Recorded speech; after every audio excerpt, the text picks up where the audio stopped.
បាទជំរាបសួរលោកសួស្តីបងប្អូនទាំងអស់គ្នាថ្ងៃនេះខ្ញុំចង់មកអាប់ដេតតិចពាក់ព័ន្ធជាមួយនឹងភ្នែកខ្ញុំណាដែលបានបាញ់ព្យាបាលបាតភ្នែកដែលបាតភ្នែកខ្ញុំមានប្រហោងរុនទូចហ្នឹងដែលអត់អាចបាញ់LASIK បានដោយសារខ្ញុំចង់ព្យាបាល LASIK បាត់បំបត្តិភ្នែកមញោកណាតើពេលយើងឆែកទៅឃើញថាមានរុនទូចហើយកាលពី2សប្តាហ៍មុនខ្ញុំបានបាញ់ព្យាបាលឥឡូវថ្ងៃនេះគឺគម្រប់2សប្តាហ៍គឺគេត្រូវតាមដាន check up ហើយថ្ងៃនេះខ្ញុំមកគឺគេ check ទៅគឺនៅមានរុនខ្លះហើយកញ្ចក់ភ្នែកយើងមានស្តើងកាលមុនក៏ឃើញស្តើងអញ្ចឹងណាបាទហើយក៏គេបាញ់បន្ថែមថ្ងៃនេះគឺយើងបាញ់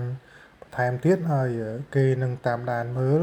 រយៈពេល1ខែទៀតបើសិនជាមួយខែទៀតអត់មានបញ្ហាអី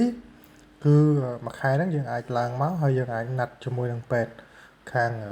បាញ់ LASIK ហ្នឹងយើងអាចណាត់ពេលតែម្ដងជាមួយគ្នាទៅយើងអាចបាញ់មួយគ្នាតែម្ដងបានបាទ